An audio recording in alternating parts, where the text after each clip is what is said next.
Toes and ankles are so important for stability, for the foundation in your standing poses. In this practice, we'll be working on different things that you can incorporate in your practice to ensure that your feet provide a great foundation for standing poses and for balance poses. We'll begin in all fours position. From this tabletop position, tuck your toes under. Some days the toes and the arches are a little bit stiff, so just walking your hands back toward your knees, drawing more and more weight toward your heels, allowing your feet to stay parallel as you walk your hands back. Just a wonderful way to bring your attention to your feet. Maybe you can even take your hands off the mat and come to sit. It's not very comfortable. So you can always take your hands down again if it feels like, oh, you need a little break here to take less weight on your feet. But keep on working the toe tips as you take a little bit more weight and time in the pose. Keep on working the toe tips so you're pressing them down, really engaging the feet nicely, rather than just bearing a lot of weight in your toes.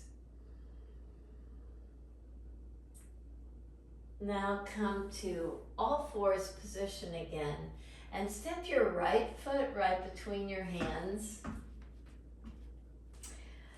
Draw down just slightly so that you can support yourself and also press your back foot. So now the toenails are on the mat.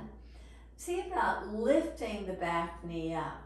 So to do that, you probably have to take your hands down and see if you can just get a lift. So now we're taking the foot in the opposite direction, just getting a little lift there. Maybe you can even do this without your hands, but for most of us, keeping the hands on the floor or on blocks makes a little bit more sense.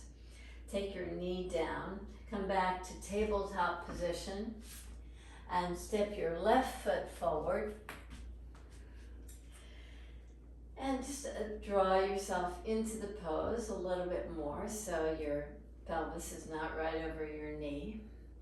Your choice again, you can take your hands up or with the hands down, press into the toenails and lift the back knee up. So it's a nice stretch for the top of the quad. It's a nice stretch for the foot, and it prepares the foot for poses like Vajrasana so nicely. Prepares the top of the leg for a little bit more length in your poses. And you can take the knee down and come back to the pose you started in. Tuck your toes under and draw your pelvis back. Walk your hands a little closer to your knees. Just find out after doing a few stretches there in dorsiflexion and plantar flexion of the ankle, what differences do you see?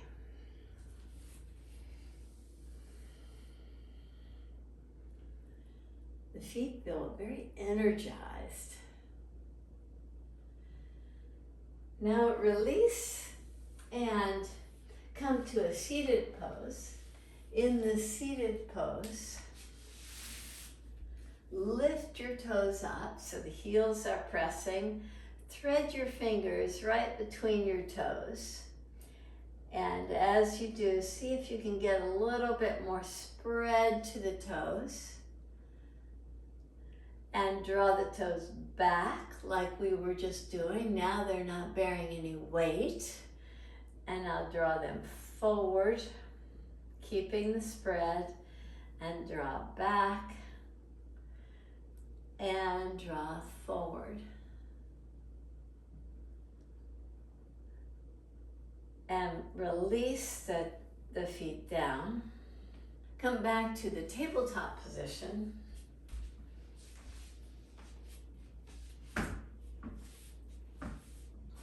Step your right foot to the outside of your right hand. Draw to the outside of the right foot now. Just press the foot down. Lift your toes up. Spread your toes. Draw your toes toward your shin. Keep pressing the baby toe side of the foot and just soften down. So you're working the ankle and dorsiflexion. You're pressing the baby toe side of the foot down. And in this one, you're starting to open the hip nicely. Keep pressing the baby toe side down. Maybe you can do some movements that allow you to take the pelvis a little bit wider in the pose.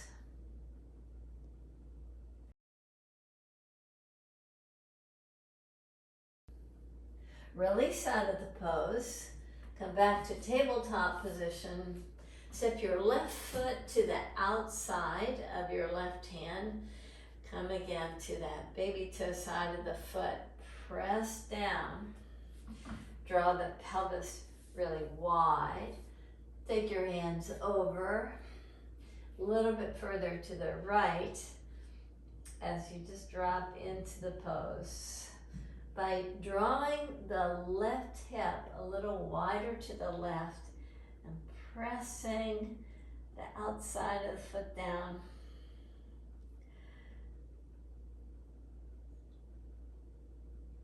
Release out of the pose. Come to standing.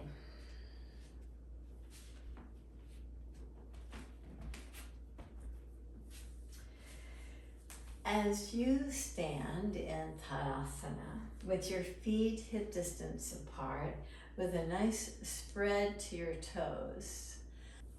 Now that the feet are completely weight-bearing, bend your knees and take your hands right above your knees.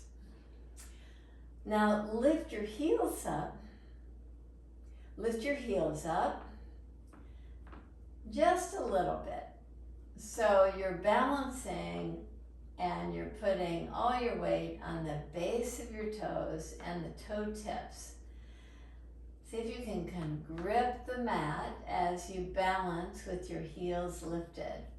Maybe you can use your arms to help give you a little bit more freedom in the pose. The heels are lifted. Maybe you can take your pelvis a little bit lower to the mat in this chair pose.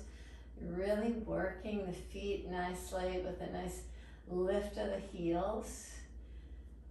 Keeping that, you can just kind of feel all the arches of the feet working nicely.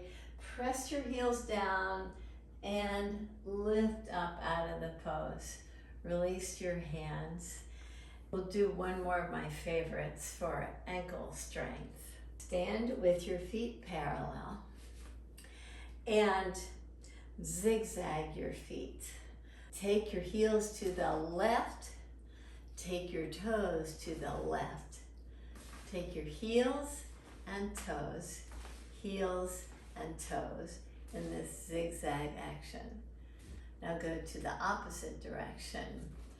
Toes and heels and toes and heels, toes and heels.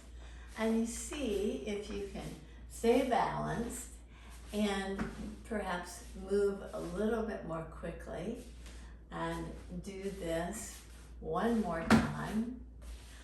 I live in a neighborhood that has sidewalks that are really tricky, and so people are constantly turning their ankles. And so in situations like that or in hiking, really need to have a lot of strength in these movements where your feet are not as stable as they might be on a yoga mat. So you go forward and back several times and come back to the center. In this practice, we pay attention to the very foundation of our standing and balance poses.